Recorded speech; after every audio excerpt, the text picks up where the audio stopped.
오늘 우리가 읽은 말씀을 가지고 십자가를 지는 신앙이라는 제목으로 말씀을 나눌 때에 우리가 깨닫고 은혜 받는 시간이 되기를 바랍니다. 우리가 한 주간의 삶을 돌아보면 우리에게 돈이 없거나 집이 없거나 좋은 일이 없어서 불행한 것이 아니라 우리 인간의 삶에 항상 죄가 있을 때 행복이 깨어지고 불행이 오게 되는 것을 보게 됩니다. 그러니까 이 행복을 추구하지만 이 죄가 인간에게 가까이 있는 한 사람은 불행의 고통의 그늘에서 벗어날 수 없음을 보게 됩니다. 사람은 누구나 다 행복하길 원하죠. 그래서 공부도 하고 일도 하고 열심히 내일을 준비하며 연애도 하고 이렇게 살아갑니다. 어떤 사람은 여행하면서 행복을 느끼는 사람도 있어요. 또 어떤 사람은 자기가 그토록 원하던 물건을 사고 또 소유하면서 그것을 가지고 잠깐 행복해하는 사람도 있어요. 심지어 책에 보면 인간은 행복하기 위해 종교를 갖는다 그래요. 그래서 더 행복하게 살기 위해 인간의 능력으로는 내일을 보장할 수 없으니까 더 안정되고 보장된 삶을 위해 종교를 갖는다고 이렇게 말하기도 합니다. 그래서 어떤 사람들은 열심히 신앙생활을 합니다.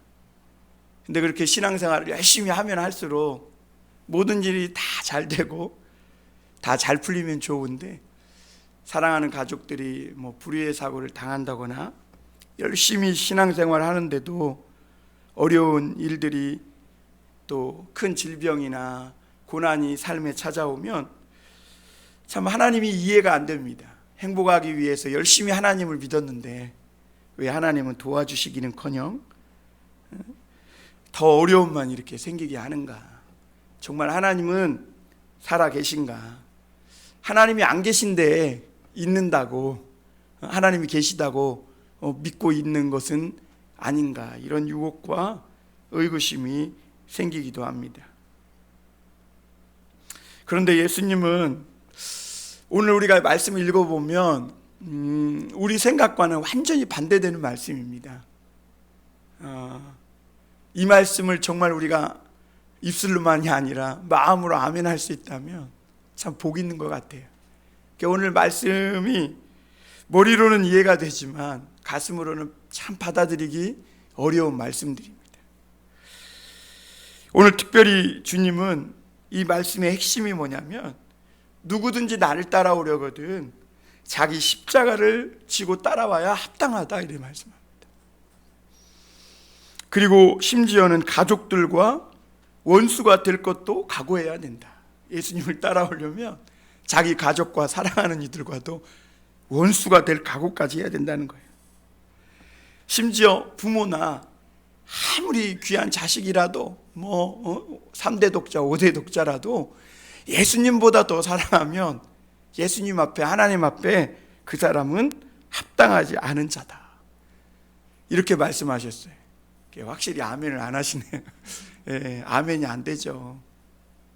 특히 한국 사람들, 이스라엘 사람도 그러지만 한국 사람들에게 가족, 특히 자녀 이러면 끔찍이 죽는 것이 사실 아니겠습니까? 그래서 예수님은 십자가를 지지 않고는 나를 따라올 수 없다. 십자가를 지고 따라와야 한다. 이렇게 말씀합니다.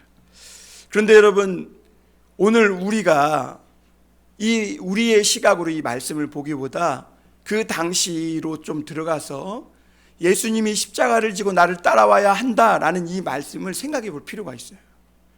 왜냐하면 예수님의 이 말씀과 지금 우리가 눈으로 읽고 귀로 듣는 이 말씀은 약 2000년이라는 그 공간적인 시간적인 차이가 있거든요. 그러니까 예수님이 이때 십자가를 지고 나를 따라와야 한다는 이 말은 너희가 나를 따라오다가는 여러분 로마에서 반역이나 어떤 정치적인 죄를 범했을 때 반역자로 인해서 가장 극악하고 고통스러운 방법으로 처형되는데 그게 십자가 처형이잖아요.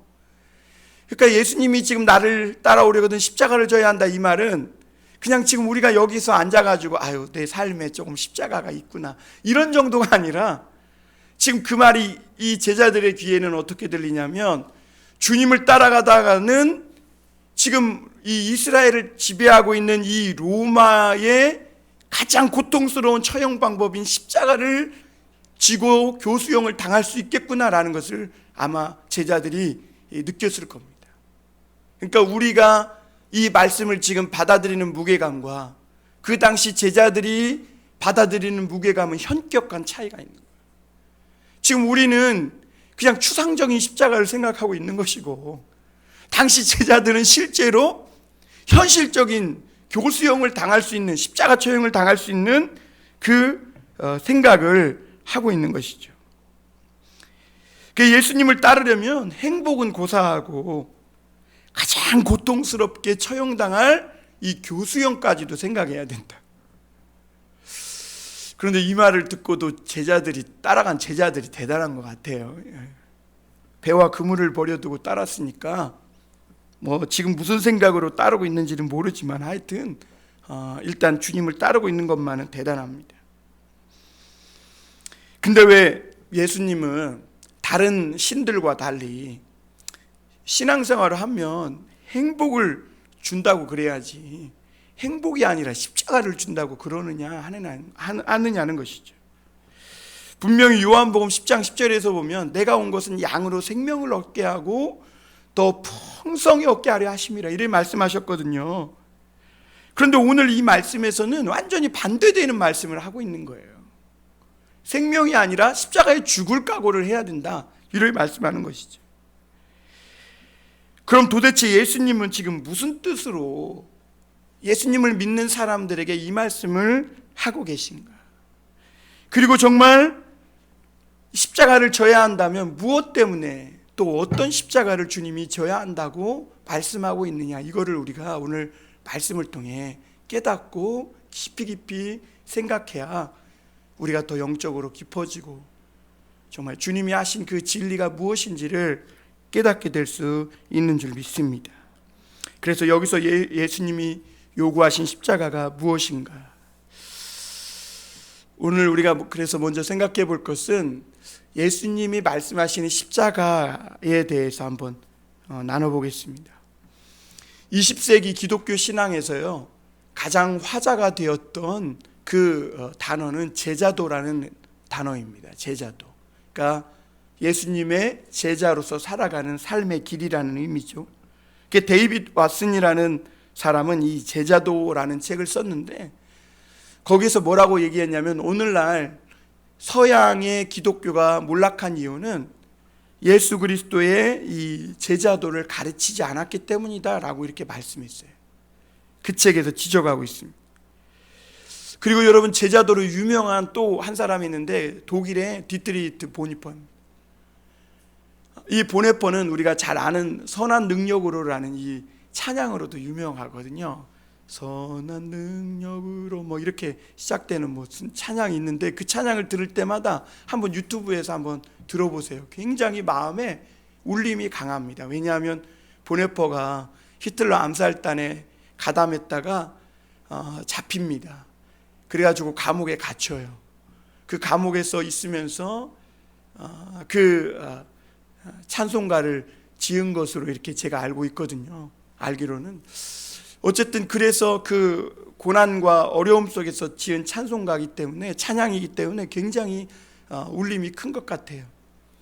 그런데 이 보네퍼가 결국에는 2차 세계대전 종전을 며칠 앞두고 교수형에 처해서 죽습니다. 그런데 이 보네퍼라는 분이 쓴 책 중에 유명한 책이 제자도라는 책이 있거든요. 그런데 그 책에서 그 글에서 이 보네퍼 목사님은 뭐라고 얘기하냐면 예수를 믿는다고 하면서도 세상의 것을 다 누리며 편하게 살면서 천국 가려고 하는 것은 값싼 은혜다라고 이렇게 말했어요. 값싼 은혜다.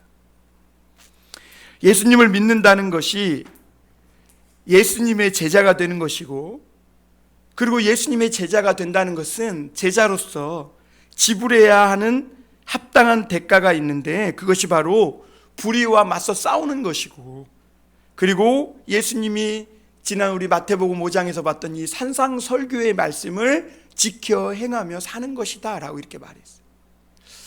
여러분, 산상설교의 말씀을 지켜 살려면 지금 우리의 인간적인 보통 생각과 마음으로 살다가는 다 충돌하고 합니다. 그게 얼마나 어렵겠어요. 모든 것을 절제하고 모든 것을 참고 인내하고 견디며 살아야 되는데 보통 어려운 일이 아니겠죠. 그래서 우리나라에서도요, 한때는 선교회를 중심으로 제자훈련 소그룹 성경 공부가 굉장히 유행했습니다. 저도 옛날에 다니던 신학교에서는 커리큘럼, 학사 일정의 한 과목으로 이 제자훈련이라는 과목을 집어넣어서 훈련을 하기도 그랬거든요. 그리고 전도훈련도 했습니다. 그런데 여러분, 이것은 예수님이 하셨던, 제자를 부르고 또 제자들에게 진리를 가르쳐 주었던 그것을 따라서 한 것이죠. 예수님도요, 우리가 지난 설교에 봤지만 제자들을 부르시고 그리고 말씀을 가르치셨는데 뭐라고 가르치셨냐면, 너희가 나를 따라오려면 그냥 따라와서는 따라올 수도 없고 아주 마음의 각오를 단단히 하고 심지어 죽을 각오도 하고 나를 따라오너라, 이렇게 말씀하셨습니다. 오늘 말씀도 보면 그래요. 거기 말씀에 보면 주님이 34절에서 이렇게 말하죠. 내가 세상에 화평을 주러 온 줄로 생각하지 말라. 화평이 아니요 검을 주러 왔노라. 여러분, 세상에 칼이 있으면 어떻게 될까요? 화평이 깨지죠. 우리는 다 예수님이 이 땅에 화평을 주러 오신 줄 알잖아요. 그런데 오늘 말씀은 이상하게 주님이 화평이 아니라 검을 주러 왔다, 이렇게 말씀하세요. 그리고 나아가서 누구든지 나를 따르려면 자기를 부인하고 자기 십자가를 지고 따라와야 한다, 마태복음 16장에서 말씀하고 있습니다. 그런데 여러분, 이 말씀을요, 그때 제자들은 액면 그대로 받으면 어떻게 되냐면, 그러면 이제는 예수님을 따르려면 칼을 차고 로마에 항전하고 테러를 준비해가지고 맞서 싸워 독립운동을 하고, 그러다 잡히면 그냥 십자가에 처형될 각오까지 하고 예수님을 따르라는 말이구나, 아마 이렇게 받아들였을 것이라는 거죠. 그리고 실제로 예수님의 제자 중에는요, 그렇게 끝까지 생각한 사람도 있습니다. 실제로. 왜냐하면 예수님의 12제자 중에는 헤롯 당원도 있었거든요.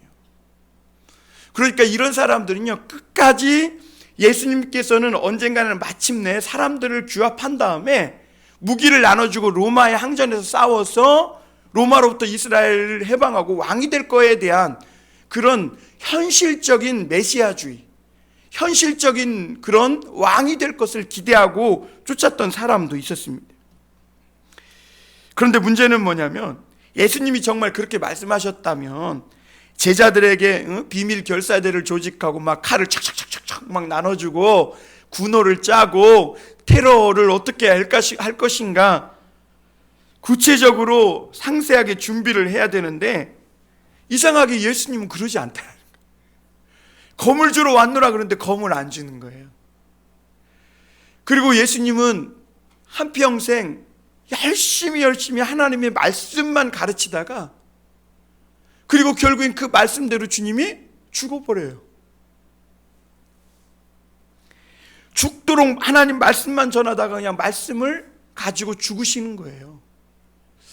예수님의 말씀이라면 검을 주러 왔다 그러면 검을 주고 무기를 수집하고 뭔가 싸울 준비를 해야 되는데, 이상하게 주님은 세리와 죄인들과 이 소외된 사람들만 앉혀놓고 열심히 말씀만 가르치고 이 일을 끝까지 하시다가 죽더라는 것이죠.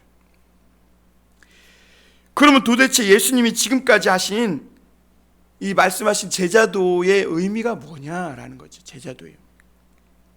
그리고 십자가를 진다는 것은 무슨 의미고 무엇을 위한 십자가인가라는 것이죠. 여러분, 예수님이 요구하신 제자도는요, 지금까지 예수님이 말씀하신 그 안에 다 담겨 있고 말씀 그대로입니다. 여러분, 예수님이 원하시는 제자도는 어떤 다른 것에 대한 충성됨, 어떤 제자도가 아니라 하나님의 말씀에 충성된 제자도를 말씀하고 있는 거예요.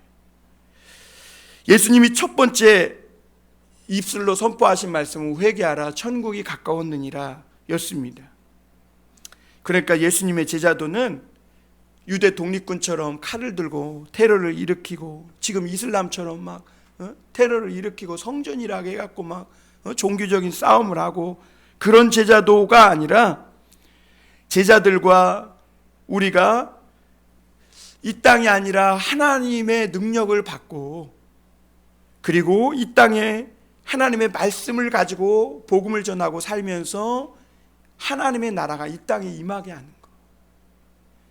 그러니까 인간적인 유대 나라가 이스라엘 나라가 회복되는 그게 아니라 이 땅의 어둠의 나라가 아닌 하나님의 나라 천국이 임하도록 하는데 충성을 다하고 죽을 각오하고 그 말씀을 쫓아 사는 것, 이것이 주님이 오늘 우리에게 요구하신 제자도라는 것이죠. 지금 우리는 일제시대로부터 우리나라를 독립하고 로마로부터 유대를 독립하는 그런 독립군이 아니라 이 세상에 하나님 나라를 회복하기 위한 주님의 비밀 결사되고 말씀에 충성된 제자들이고 그리고 그 일을 위해서는 죽음을 각오하고 예수님을 쫓아야 한다. 지금 그 말씀을 하고 있는 겁니다. 예수님이 보시는 인간은 사실 모든 사람이 죄인이라고 여러 번 말씀하고 계십니다. 사람들은 그러면서도 정의를 찾고 평화를 찾습니다. 그리고 정치를 찾고 정치인을 찾고 제도를 찾습니다. 왜 그러냐면 그렇게 세상에서 뭔가 개혁과 정의, 평화를 찾으면서 더 행복한 삶을 바라는 것이죠. 그런데 예수님이 보는 시각은 달라요. 예수님이 보는 시각은 인간의 이 죄가 해결되지 않고는 진정한 정의도 없고 진정한 평화도 없고 진정한 행복도 없고 설령 그것이 잠깐 있다 해도 허상에 불과하다는 것입니다. 그래서 예수님은 죄인과 세리들을 모아놓고 열심히 말씀을 가르쳤지 정의가 뭔지 화평이 뭔지 사회개혁이 뭔지 기독교 사상이 뭔지 그냥 이런 것만 세상적인 지식만 열심히 가르친 것이 아니라는 것입니다. 왜냐하면 지금 죄인이나 세리나 대제사장이나 바리새인이나 사두개인이나 아니 모든 이방인이나 유대인이나 할 것 없이 모든 사람에게 진짜로 필요한 것은 우리 인간의 삶과 영혼을 사로잡고 있는 이 죄에서 벗어나는 길인 줄 믿습니다. 여러분 믿으십니까? 그래요. 죄에서 벗어나는 거예요. 그리고 그 길을 주님이 가르쳐 주신 것이고 그리고 그 길은 예수님 자신이라고 말씀하고 있는 겁니다. 그래서 당시 유대인들은요, 우리가 지난주 말씀해 봤지만 예수님을 뭐라고 불렀어요? 바알세불이에요. 파리대왕, 미친 사람, 귀신의 두목 이렇게 불렀어요. 그리고 예수님은 팔이나 들끓는 이런 세리, 어부 같은 사람들을 막 몰고 다니면서 그 당시 사람들에게 형편없는 사람이라고 취급받고 평가되었던 것을 보게 됩니다. 그럼에도 예수님은 다 참고 기다리셨어요. 왜냐하면 진짜로 예수님은 인간을 사랑하셨기 때문에 그래요. 우리를 사랑하셨기 때문에. 예수님은 우리를 이용해가지고 자기의 인기몰이하거나 예수님이 이 땅에 오셔서 우리를 통해서 그 많은 사람들을 통해서 자기의 성공을 꾀하지 않았다는 거예요. 오히려 예수님은 진심으로 그들을 사랑하셨기에 진짜 그 인간들에게 모든 사람이 죄인인데 그 사람들에게 필요한 것이 무엇인지를 알고 그들의 능력으로는 채울 수 없는 그 죄에서 벗어나 하나님 앞에 자유롭고 진정한 하나님 앞에 자녀가 되고 의인이 되는 그 부족함을 채워주시기를 원하신 줄 믿습니다. 오늘 우리에게 제일 필요한 것이 뭡니까? 많은 사람들이 코로나 치료제라 그럴 거예요. 미국에서 종종 코로나 치료제 이런 얘기가 들리는데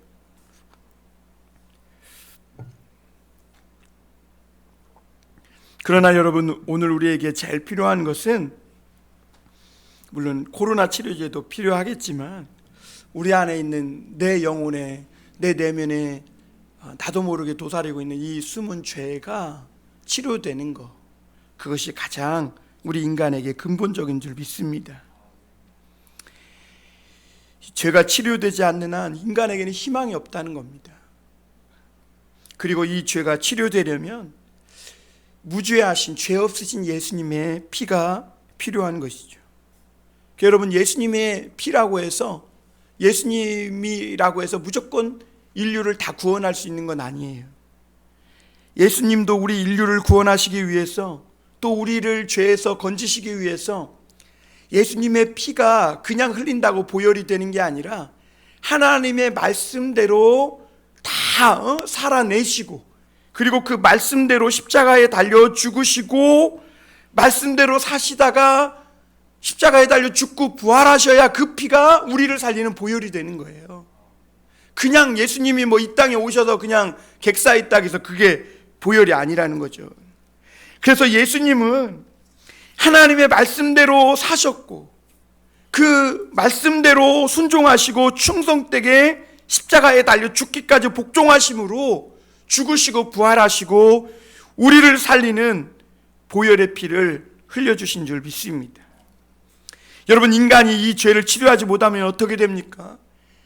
우리 인간의 내면에 있는 이 교만과 정욕과 징후와 이 악취가 나는 이 죄악의 냄새가 우리 영혼에서 없어지지 않는 한 영원한 지옥불에서 불타는 것이 우리 인간의 운명이라는 겁니다.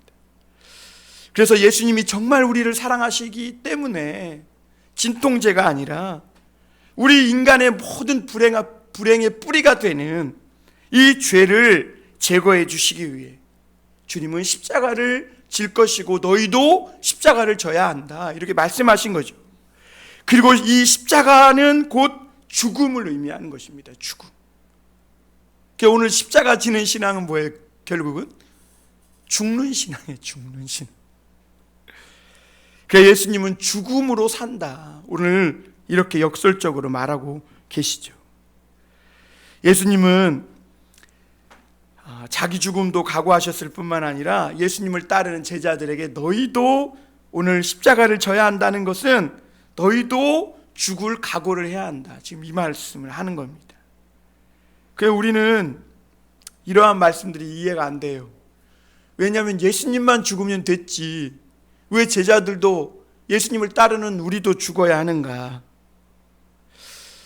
여러분, 예수님은 지난주에 너희 미래는 걱정하지 말고 예수님이 남겨주신 사람을 살리는 이 복음을 나는 너희에게 비밀하게 이야기했지만 너희들은 지붕 위에서 나팔을 불면서 많은 사람들에게 이 복음을 전하라 그랬어요.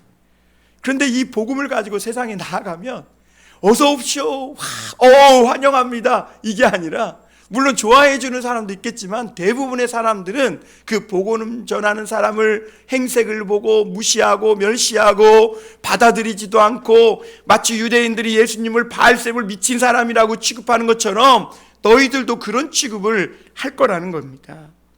그래서 예수님과 똑같은 어려움을 당하고 예수님이 받으셨던 그 평가, 그 취급 그대로 너희들도 똑같은 취급을 당할 것이다. 그래서 주님은 너희가 종이 상전보다 낫지 못하고 제자가 스승보다 낫지 못하다 하신 말씀이 바로 그런 말씀이죠. 그래서 예수님의 이 복음을 증거하다 보면 분명히 어려움과 심지어 죽음에 이르기까지 어려울만, 그러니까 죽음에 이를 정도까지 어려운 그런 어려움을 겪게 될 것이다 말씀하고 있는 것입니다. 여러분, 그래서 예수님은 오늘 하나님 앞에서 시인하는 사람이 어떤 사람이냐면, 예수님 자신이 이 복음을요 그냥 남겨준 게 아니잖아요. 십자가에 달려 모진 고통과 죽음을 다 당하시고 물과 피를 쏟으시면서 그러면서 남겨주신 이 복음을, 이 죽음을 이기는 이 능력을 너희도 이제 이 복음을 지키고 이 복음을 통해 다른 사람에게 전함으로 죽어가는 영혼들을 살리는 그런 일을 너희도 하게 될 건데, 너희가 이제 이 일을 할 때 너희도 똑같이 예수님이 하신 것처럼 이 일을 그냥은 할 수 없다는 거예요. 목숨 걸고 해야지. 목숨 걸고 해야지. 우리는 그냥 생각하기 쉽게 예수님의 이 죽음으로 이뤄놓으신 복음을 그냥 전하기만 하면 막 잘 되고 교회도 부흥하고 모든 사람들이 환영할 것 같고 막 그래요. 하나님의 능력도 막 나타나고 그럴 것 같아요. 그런데 실제로 세상에서 보면요, 반대하는 사람도 많고 교회 다니는 거 끔찍이 싫어하는 사람도 많고 이 복음 전하는 사람을 미쳤다고 생각하는 사람도 많아요. 그래서 복음 전하는 사람은요, 진짜 하나님의 말씀대로 하면요, 가난해질 대로 가난해지고 나중에는 먹고 살 것도 없는 정말 빈곤한 삶에 처하는 것이 사실입니다. 그래서 그때 목회자들, 특히 목회자들이 타협하기 쉬운 게 뭐냐면, 저도 여러 번 막 그 사이에서 갈팡질팡 하기도 했지만 타협하기 쉬운 게 뭐냐면 소위 세상에서 잘 되는 교회 따라하는 겁니다. 잘 되는 교회 따라하는 거예요. 그리고 세상과 타협하는 겁니다. 그리고 하나님의 말씀을 전하는데 듣기 싫은 소리 이런 게 아니에요. 그러니까 여러분 이런 말이 있어요. 강남에서는 뭐 불륜에 대해서 이 말씀을 했다가는 교인 절반이 떨어져 나간다는 말이 있어요. 엊그저께도 보면 코로나인데 뉴스에서 뭐 지나가다 봤는데 강남에는 아직도 호스트바 막 수십 명이 있다가 잡혔다는 거예요. 이 호스트바가 뭐냐? 여자들이 남자 불러놓고 유흥을 즐기는 곳이래. 이야, 진짜 그런 데다가 불륜 설교하고 죄 설교하면 어떻겠어요? 너나 잘 믿어라 하고 가겠죠, 다들. 요즘같이 미친 세상이 그런 것이 낙을 삼고 살아가는 세상인데, 그러니까 사람들이요, 이 조금 높은 사람들 오고 수준 높은 교인들이, 성도들이 교회에 오면 복음에 물타기 합니다. 거기다 이제 설탕도 한 숟갈 넣어요. 듣기 좋은 말들. 그래서 그런 말들을 막 전해주면 뭔가 지적이고 막 수준 있는 듯한 이런 거에 물타기 해갖고 설탕 넣어서 하면 듣는 사람들 엄청 좋아합니다. 교회를 엄청난 사람들이 와서 막 몰려왔다 몰려나가요. 그런데 능력은 하나도 없습니다. 삶이 변화되지 않아요. 영혼이 절대로 깨끗해지거나 변화되지 않습니다. 죄가 그대로 있는 것이죠. 그래서 예수님은 죽을 각오하고 성경만 가지고 설교하고 성경만 가지고 열심히 목회하고 사람들을 돌보라는 거죠. 그러면 그 말씀이 언젠가 성도들에게 들리기 시작한다는 거예요. 제가 영암에 있을 때 뭐 외람 때지만 거기에 영암에는 아직도 어르신들이 그 문해학교 다니시는 분들이 많아요. 그러니까 글을 잘 못 쓰시는 거죠. 그리고 학교를 못 나오신 분들도 솔직히 많아요. 세상에서 소위 무식한 사람들이죠. 세상 사람들이 볼 때. 처음에 이분들을 앉혀놓고 내가 무슨 설교를 해야 되나 그런 생각도 많이 했어요. 젊은 사람이 가가지고. 그런데 그냥 열심히 또 여러 목사님들 설교를 들어가면서 또 내가 깨닫는 말씀을 붙여가면서 열심히 복음을 전했어요.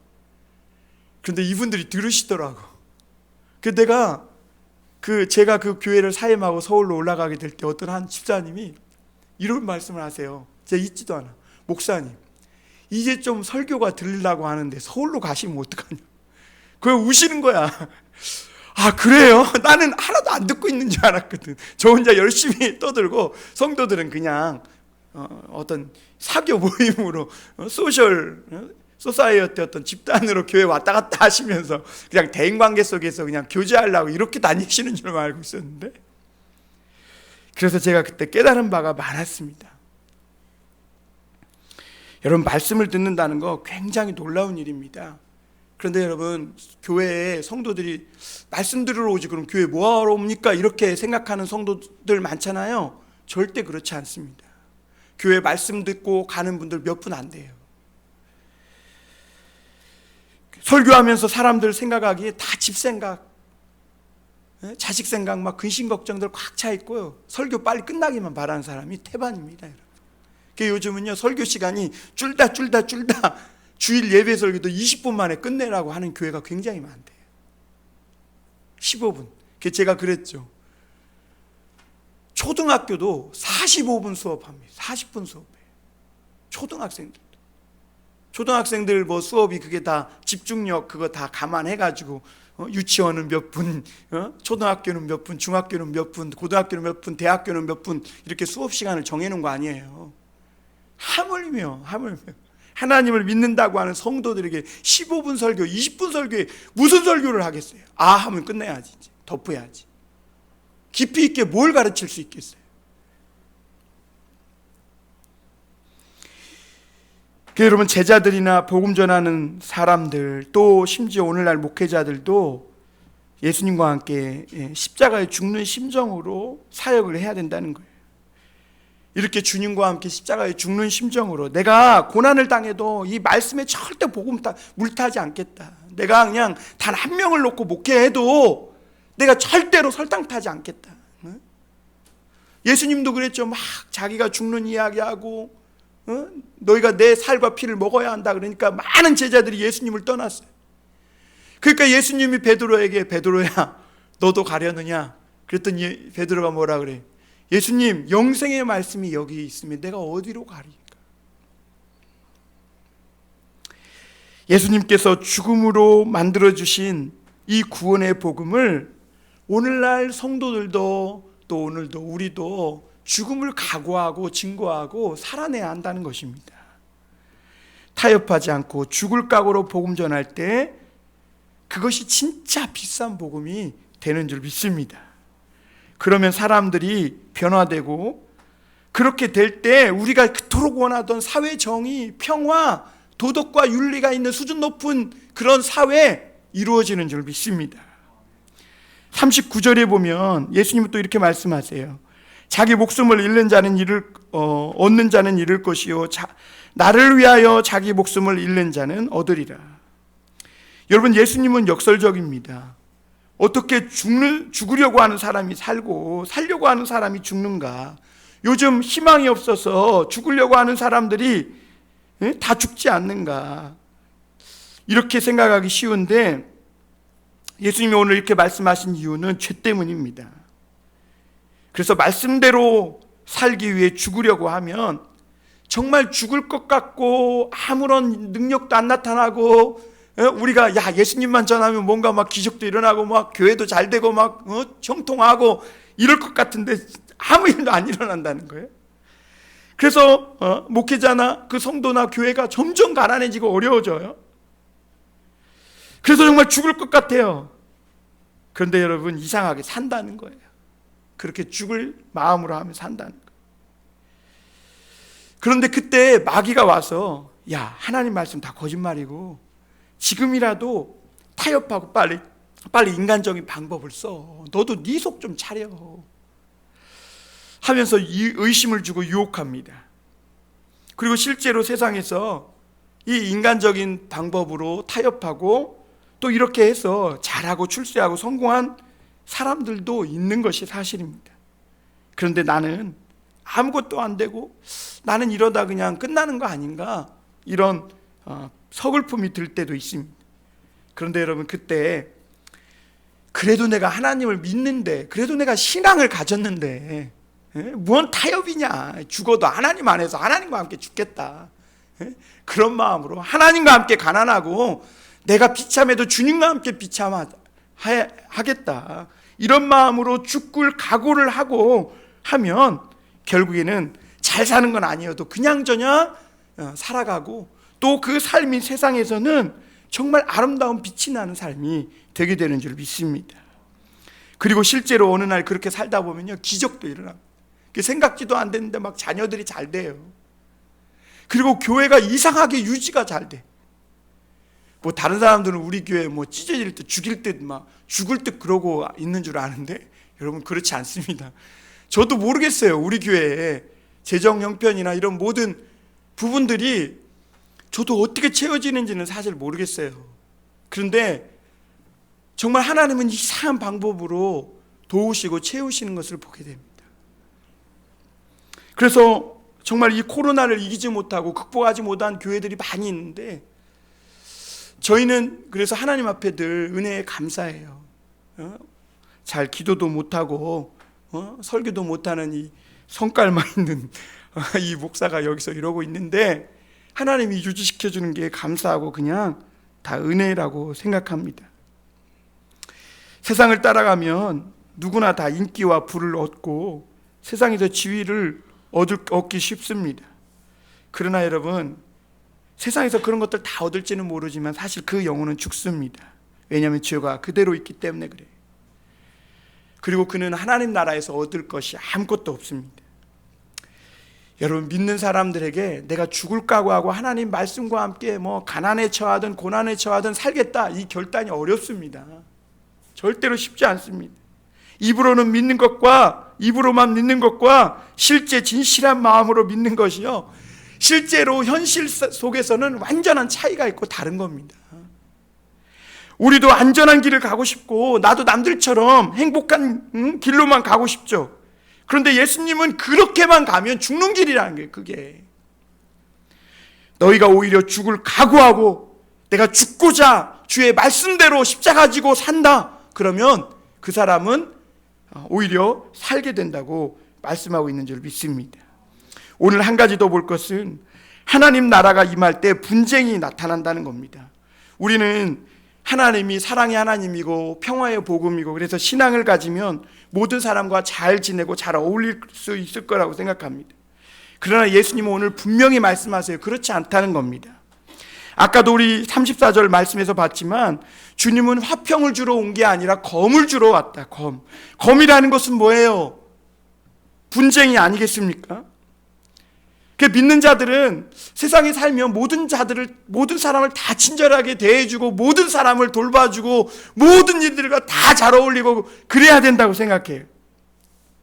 여러분, 맞는 말이기도 해요. 어디 가가지고 막 사사건건 물고 늘어지고 막 트집 잡고 이러면 그 사람 좋아할 사람 아무도 없고 쫓아내버립니다.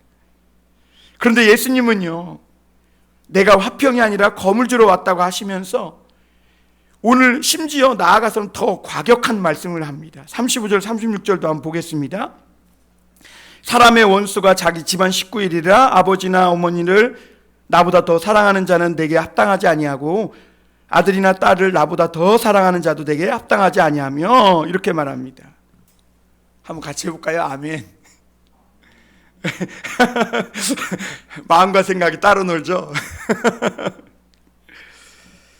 예수님을 믿으면 나타나는 현상이 이렇게 사회에서 잘 지내는 이런 사회성이 좀 떨어진다 그래요. 그리고 게다가 성격도 굉장히 예민해진다고 합니다. 여러분, 사실 부모 자식 관계는 제일 가까운 관계고 도움을 주고받는 관계고 속속들이 얘기를 다 하는 거잖아요. 그런데 오늘 주님은 식구가 예수님을 십자가를 지고 따르려다가 원수가 된다는 거예요. 그리고 어떤 사람은 이 말씀을 오해해가지고 그래서 이 신앙을 가지고 더 가족을, 부모를 함부로 대하는 경우도 있습니다. 그런데 여러분, 오늘 그런 태도는 예수님이 가르치시는 이 말씀을 잘못 이해하고 있는 것입니다. 오늘 여기서 예수님이 집안 사람과 원수가 된다는 것은 미워하고 싸우라는 그런 뜻이 아닙니다.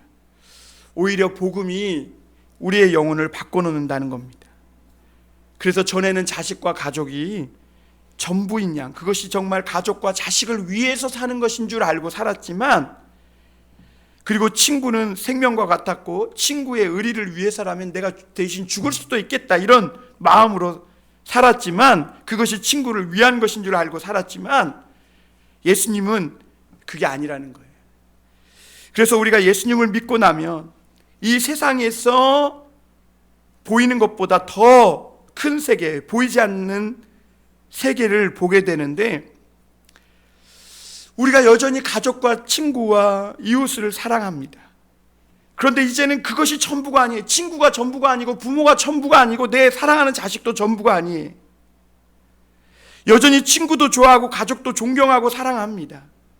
그러나 이제 우리에게는 정말 이 친구, 가족보다 더 큰 것이 생겼는데, 그것이 바로 하나님이시고 예배고 우리와 함께 하나님의 가족이 된 성도들인 것입니다. 그래서 이제는 가족이 내 인생의 최고가 아니에요. 그리고 가족들을 위해서 모든 것을 다 해주는 그것이 전부가 아니고 가족들을 위하는 것이 아니라는 것을 깨닫게 됩니다. 그러다 보니까 가족들은 너 변했어, 친구들은 너 변했어 그래. 친구랑 같이 술 마시지 않으니까 너는 이미 친구를 배신한 사람이야 라고 그렇게 우정을 깼다고 욕을 합니다. 예수님은 여기서 검을 주러 오셨다고 했는데 이 검이라는 것은 서로 찔러 죽이고 살인하는 그런 검이 아니라, 예수님이 여기서 검을 주러 왔다는 말은 예수님을 믿으면 보이지 않는 영적 분리가 일어난다는 말입니다.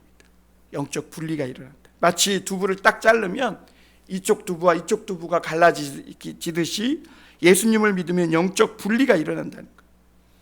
그래서 하나님의 말씀과 사랑이 눈에 보이는 세계를 넘어 보이지 않는 더 큰 믿음의 세계를 보게 되고, 영적으로 정말 사랑하는 가족이나 부모나 친구를 위해서 살아가는 삶이 어떤 것인지를 보게 된다는 것을 말씀하고 계신 줄 믿습니다.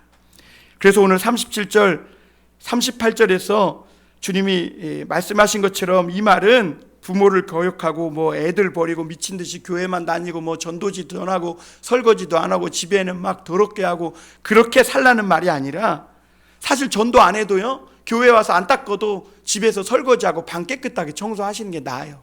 여기 시니어 할머니들이 다 해줘. 중요한 것은 우리는 부모와 가족을 공경하고 돌봐야 할 책임이 있지만 이것이 내 인생의 유일한 목적은 아니라는 거예요. 그리고 그렇게 한다고 해서 부모와 가족을 위하는 것도 아니라는 거죠. 오히려 예수님을 믿고 우리는 부모를 더 공경하고 사랑합니다. 자녀도 또 부모도 더 아끼고 사랑하죠. 그러나 여러분, 아무리 부모고 자식이라도 우리가 인간에게 다 채워줄 수 없는 부분을 우리는 인정해야 할 줄 믿습니다. 부족한 부분, 하나님께서만 채워줄 수 있는 것들이 있는 거예요. 그래서 우리는 이제는 이런 부분들을 가족하고 싸우고 신앙 때문에 원수가 되라 그 얘기가 아니라 잘 설명해 주고, 그리고 그들을 위해 기도해 주라는 말씀이죠. 그리고 그렇게 믿음 안에서 살면 당장은 저 사람이 이해를 못해도 나중은 정말 우리 부모가, 우리 자식이 나를 진짜 사랑했구나 라는 것을 깨닫게 된다는 것입니다.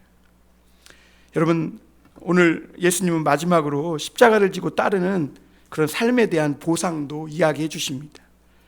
십자가를 지고 예수님을 따른다는 것은 어떤 사회를 변화시키거나 이스라엘을 독립운동을 위해 목숨 버린다는 말이 아니라, 오늘 예수님이 정말 피로 남겨준 이 귀한 복음을 지키고 전하기 위해 내가 죽음을 각오하고 살아가는 것, 그것이 십자가의 삶이라고 말씀드렸습니다. 그래서 42절에 보면 예수님은 이런 사람을 어떻게 여기고 대우해 주시냐면, 한번 41절 한번 보겠습니다. 선지자 이름으로 선지자를 영접하는 자는 선지자의 상을 받을 것이요, 의인의 이름으로 의인을 영접하는 자는 의인의 상을 받을 것이며, 이렇게 말합니다. 그러니까 예수님은 우리가 이 땅에서 뭔가 많은 일을 하고 대단한 그런 유명인이 된다고 하나님 앞에서 그 사람을 인정해 주는 게 아니라, 우리가 세상에 살면서 예수님이 가르쳐준 그 말씀 하나, 그것을 우리 삶으로 순종하고 죽을 각오로 그 말씀을 살아내기 위해 고생하고 수고한 그것을 하나님은 그걸 보신다, 지금 말씀하고 있는 겁니다. 그래서 예수님의 말씀을 살아내기 위해 죽을 각오하고 성경을 그대로 살아가려고 하는 그 사람을 예수님은 하나님 앞에서, 예수님, 하나님 아버지, 저 사람이 진짜입니다, 저 사람이 진짜입니다 라고 말한다는 것이죠. 그런데 오히려 사람을 만족시키기 위해서 그냥 그 사람에게 잠깐 마음에 들기 위해서 우리가 복음으로 사는 이 삶에 타협하고 말씀에 물타기 하고, 그리고 자기 세상에 살면서 자기에게 일어난 좋은 일들을 이야기하고 하는 것은, 그것은 자기 자랑이고 거짓으로 예수님을 믿는 것이라고 그래서 예수님도 아버지 앞에서 그 사람을 시인하지 않겠다 이렇게 말합니다. 예수님은 오늘 우리가 하나님을 만나고 이 땅에서 예수님을 모시고 사는 방법을 가르쳐 주셨는데, 그것은 보잘것없는 형편없는 이 주의 종들을 환영하고 맞아들여주고 영접하라는 겁니다. 왜냐하면 그것은 그 사람을 맞아들여주는 게 아니라 그 사람이 가진 말씀을 받아들이는 것을 의미하기 때문에 그랬어요. 그래서 오늘 40절에 보면 너희를 영접하는 자는 나를 영접하는 것이요 나를 영접하는 자는 나를 보내신 이를 영접하는 것이라 이렇게 말합니다. 그러니까 여기서 허름하고 형편없는, 정말 무식하고 겉으로 보기에는 정말 보잘것없다는 것이 그거잖아요. 보잘것없다는 것은 세상적으로 내세울 것 하나도 없는 그런 어떤 하나님의 말씀을 가진 사람입니다. 그 사람을 영접하면 그것은 그 사람을 맞아들이는 게 아니라 하나님의 말씀을 맞아들이는 것이고, 그와 함께 하시는 하나님을 우리 집안에, 내 인생에 영접하고 모셔드리는 것이다. 여러분, 놀라운 사실은 예수님이 내 인생에 들어오시면 놀라운 새로운 창조가 일어나듯이 예수님이 우리 가정에 들어오시면 우리 집을 새롭게 리모델링 해주시는 줄 믿습니다. 그래서 오늘 우리는 정말 하나님이 도와주시는 도움이 필요합니다. 하나님이 어떻게 우리 삶에, 우리 가정에 모실 수 있는지 그 방법을 배워야 하는데, 오늘도 보잘것없는 종들, 정말 십자가에 죽을 각오로 그 말씀 하나 지키며 복음 전하기 위해 설탕 타고 물 타고 세상과 타협하지 않는 이 하나님의 말씀을 가진 그 사람들을 영접하고 말씀을 듣고 또 그렇게 아멘하고 함께 믿음으로 살아갈 때, 그것이 곧 하나님을 모시고 살아가는 길이라고 가르쳐주는 줄 믿습니다. 끝까지 사람의 인기를 끌려하지 않고 자기 자랑을 하지 않는 그 사람의 말씀을 들을 때 그것은 하나님의 말씀을 듣는 것이고, 그렇게 할 때 예수님이 그의 인생과 그의 가정에 들어오셔서 그 사람과 가정과 함께 해주시는 줄 믿습니다. 그러다 보면 집의 어려움이 해결되고요, 자녀 문제가 해결되고 하나님께서 그 가정에 오셔서 새롭게 창조해 주시기 시작합니다. 여러분, 우리는 하나님의 도움이 참으로 필요한 세상에 살아가고 있습니다. 오늘 하나님의 우리 인생에, 우리 가정에, 우리 삶에 하나님을 모시는 방법이 무엇입니까? 오늘 십자가의 죽으심으로 남겨주신 이 복음, 그것을 끝까지 잘 지켜 마음으로 행하고 또 그 말씀을 위해서 죽을 각오로 하며 오늘 하나님의 이 십자가의 복음을 붙들고 살아가는 것. 그래서 아무리 부흥이 안 되고 어렵고 사람들에게 인정받지 못해도 주님과 함께 십자가에 죽는다는 마음으로 이 복음의 순수함을 지키며 살아가는 것, 그것이 바로 십자가를 지는 신앙이고, 우리 인생에 주님이 들어오셔서 주님의 도움을 받으며 살아가는 방법이라는 겁니다. 하나님을 모시는 방법은 복음을 믿는 것밖에 없습니다. 땡스 한 그릇 떠주는 그 마음, 그 마음으로 복음을 거부하지 않고 그 마음을 가지고 하나님의 말씀을 받아들이고, 그러면 하나님이 오셔서 우리 가정과 내 인생과 또 우리 자녀들 3대 4대 그리고 우리 자자손손까지 평강과 축복의 길을 열어주실 줄 믿습니다. 기도하겠습니다. 사랑의 하나님,